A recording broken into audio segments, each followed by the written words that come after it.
Oke, kita lanjutkan bagian kedua ini. Jadi bagi yang belum nonton bagian pertama, silahkan disimak video bagian pertama dulu karena itu menjadi dasar teorinya. Oke, principles-nya atau prinsip-prinsip yang harus dipenuhi dalam hipotesa dua sampel ini. Yang pertama adalah sampling harus dilakukan secara random, karena apabila sampling tidak random maka angka-angka yang dihasilkan menjadi tidak bermakna.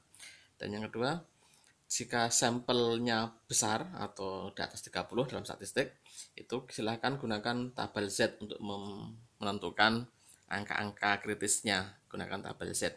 Kemudian jika sampelnya lebih kecil dari 30, gunakan tabel T. Jadi seperti yang prinsip satu sampel kemarin, jika sampelnya besar gunakan Z, jika sampelnya kecil gunakan T. Jika menggunakan T, jangan lupa angka degree of freedom-nya di F-nya.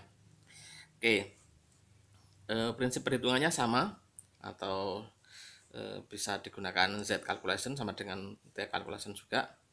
Jadi nilai sampel A dikurangi sampel B dibagi akar dari penjumlahan standar deviasi A per jumlah sampel A dan standar deviasi B per sampel B. Pendekatan T calculation-nya sama. Jadi ada beberapa buku yang N-1 juga, tapi tidak terlalu signifikan perbedaannya. Jadi bisa digunakan satu sama gitu ya. Oke, kita cepat saja langsung masuk ke contoh. Jadi misalkan contoh ada dua provider internet A dan B begitu. Jadi mengklaim memberikan layanan data dengan kecepatan 10 MB per second gitu ya. Kemudian sebagai user kita bisa mengukur, misalkan biasanya kan pembayaran itu 30 hari ya. Selama 30 hari kita sampling sebanyak 50 kali.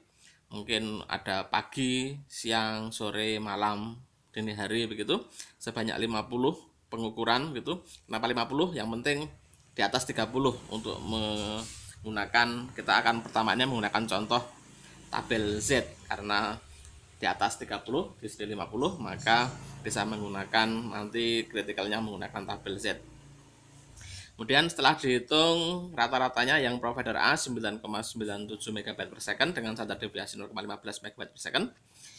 Kemudian yang provider B menghasilkan 10,01 MB per second dan standar deviasinya 0,55 MB per second.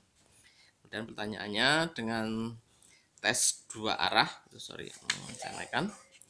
Dengan tes dua arah dan alfa 1%, tentukan apakah provider A dan B itu dapat dianggap sama saja atau berbeda. Gitu ya. Jadi pertanyaannya adalah tentu saja di sini secara angka beda ya, 9,97 dengan 10,01.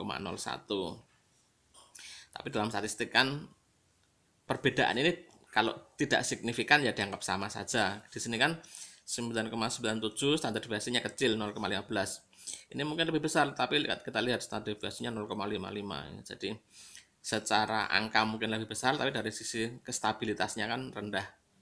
Standar deviasinya 0,55. Gitu. Jadi ini mungkin lebih kecil sedikit, tetapi lebih stabil. Nah, data seperti ini secara statistik uji dua arah dua sampel ini dapat dianggap sama atau berbeda. Gitu ya. Jadi fungsi tes dua sampel itu adalah seperti ini. Oke. Jawabannya adalah kita lihat di sini formal statement statistiknya provider A sama dengan provider B H0. H1-nya tidak sama karena dua arah gitu ya. Oke. Maka pertama kita hitung Z calculation dulu.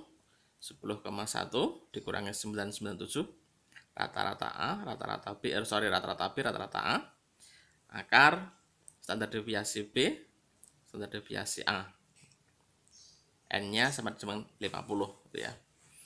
Setelah dihitung pakai kalkulator, Anda bisa verifikasi hasilnya 0,338. Kemudian kita lihat Z critical alpha 1% dua arah. Kemarin kita sudah lihat plus minus 2,58. Kita gambar dua arah min 2,58 plus 2,58. Di antara ini adalah accepted area, di luar ini adalah rejected area. Kalau kita terapkan, dia tentu saja berada di accepted area, maka H0 diterima. Artinya apa?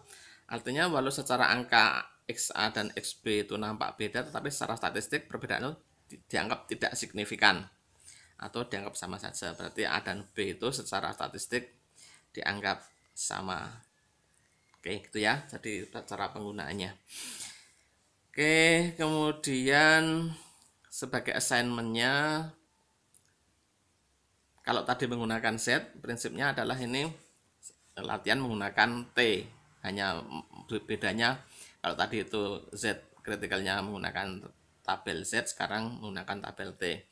Tabel T itu digunakan untuk sampel yang kecil gitu ya. Maka sampling yang digunakan adalah 20 pengukuran saja begitu. Di bawah 30 saya pakai angka 20 pengukuran. Tentukan H0 atau H1 yang diterima sebagai tes dua arah gitu ya. Jadi akibat dari sampel yang hanya 20 ini, maka Anda harus gunakan tabel T. Ini sebagai petunjuk, gunakan T calculation, dihitung dulu. Kemudian degree of freedom-nya 20 ditambah 20 dari sampel, 20 masing-masing 20 kurangi 2 masing-masing 1, min 1 dari min 2, maka DF-nya 38. Jadi di tabel yang kemarin itu Anda lihat DF-nya yang bawah ke bawah itu 38. Kemudian T kritikalnya Anda lihat dua arah, kemudian 1% gitu ya. Lihat angkanya berapa, kemudian terapkan di tabel, di grafik, bandingkan T calculation-nya itu pada daerah mana, apakah daerah accepted atau daerah rejected. Oke, seperti itu kuliah hari ini. Silakan assignment dikerjakan, kemudian seperti biasa nanti Anda kumpulkan latihan ini di folder sampel hipotesis yang akan saya buatkan di Google Classroom. Oke, tetap jaga semangat. Oh ya, insya Allah minggu depan kita akan gunakan Google Meet ya, pertemuan terakhir. Mungkin akan saya sampaikan kisi-kisi untuk ujian akhirnya, dan mungkin bagi ada rekan-rekan yang ingin bertanya boleh secara interaktif live kita ketemu di Google Meet. Silahkan nanti bisa disimak di Google Meet. Oke, sekian dari saya. Assalamualaikum warahmatullahi wabarakatuh.